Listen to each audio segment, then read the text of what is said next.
And I'm trying to learn a bit more about how to do social media, Andrew, and present to camera. Yeah.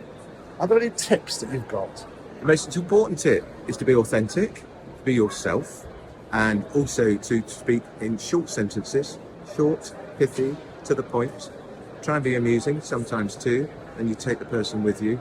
But be true to yourself, that's the most important part. Be authentic. And I started doing Twitter about 10 years ago. I've now got 325,000 followers. Now, when you're doing presentation to camera, Yeah. do you include loads of figures and technical detail? No. That's what I feel. It's a bad mistake. You'll lose the room if you get too complicated. Keep it simple. Keep your message simple and pithy and to the point. But the moment you start getting into explaining the figures and the details, you start to lose it.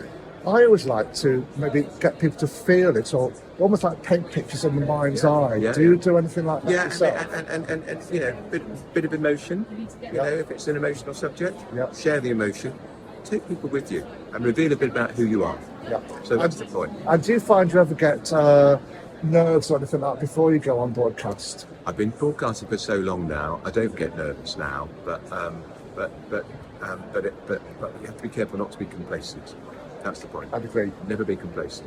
This is my book. It's called Finding Margaret. It's about the emotional search for my birth mother, and it's a Sunday Times bestseller, which I'm very proud of. It's my first book, and I think it will be very, very interesting to people who are adopted and people who are adopted children will find it interesting too. But anybody, if it is basically, it's just an interesting story, if I say so myself.